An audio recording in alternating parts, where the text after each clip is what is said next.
This is Robert Quigley to talk about social media. And I do have to tell you, social media is just not optional anymore. If you're one of those people who's kind of put it off and you say, well, I'm just going to focus on this type of journalism and not pay attention to social media, you just need to stop that. It's extremely important that student journalists figure this stuff out so you can get a job and so you can thrive once you get into a job. So I'm going to ask you, how do you get your news? Are you reading a paper edition of the newspaper every day? If you are, good for you. There's not many people who do anymore. Are you going to specific websites like NewYorkTimes.com or Statesman.com to get your news? Maybe a little bit, right?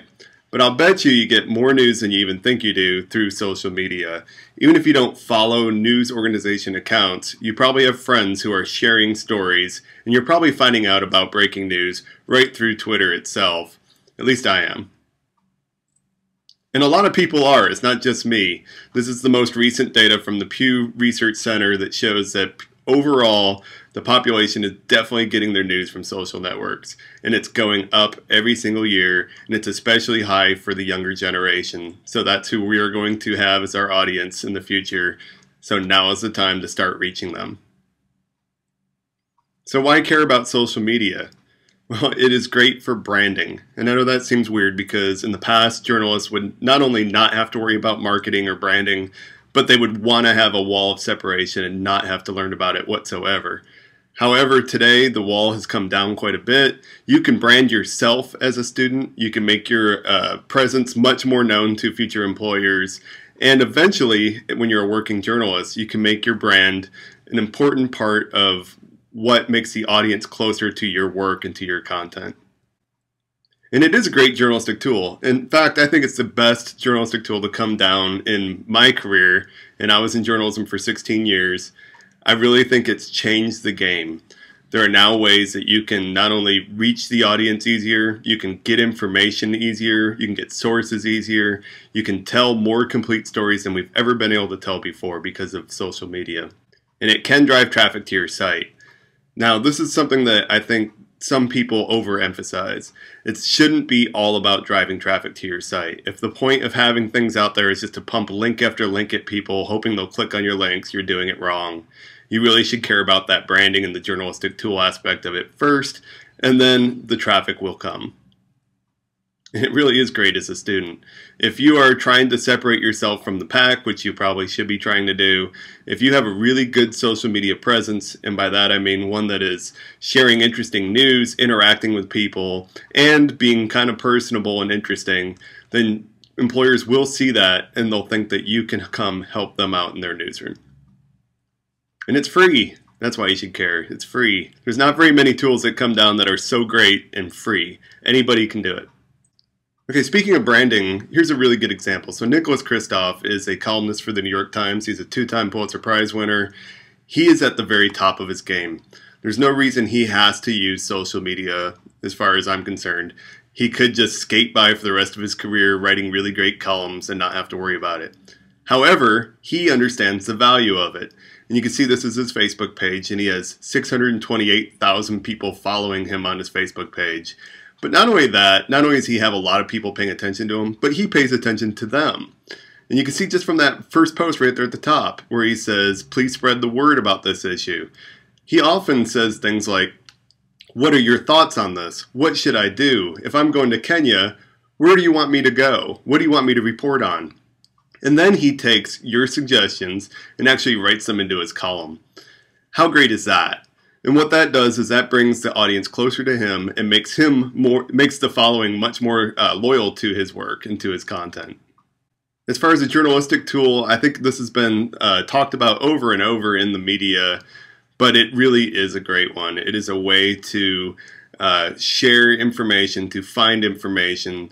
Smart journalists during big breaking news know how to reach the audience and find out what's really being said. They know how to verify information and how to use it.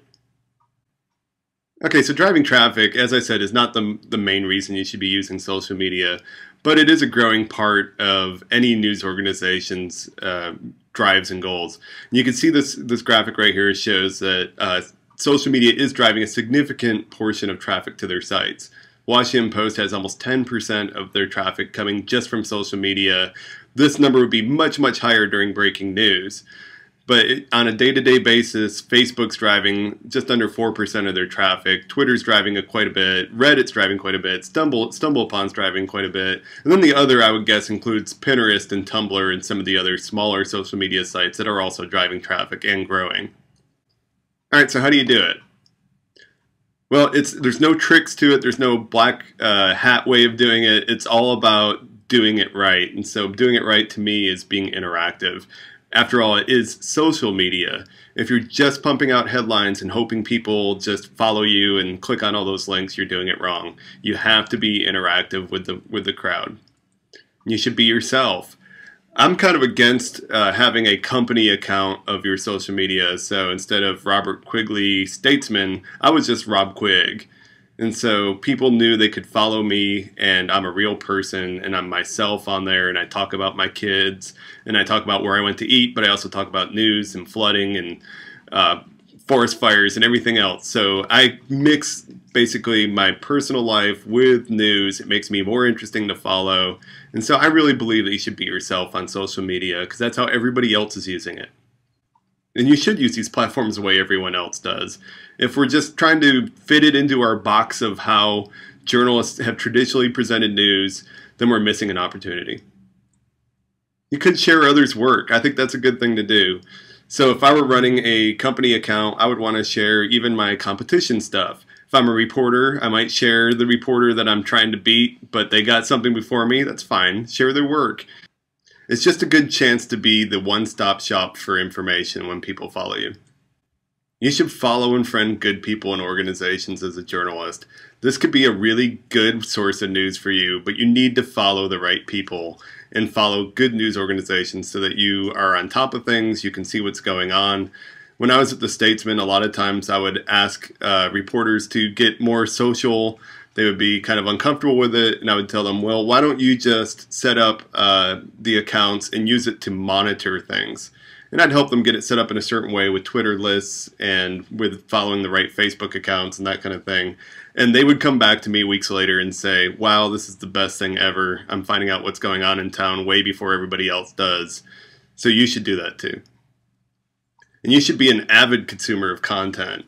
So if you're not using social media to feed your hunger for news, start doing it now. You'll be much more up to date on current events, you'll know what's going on in the world around you, and you'll be a better journalist because of it.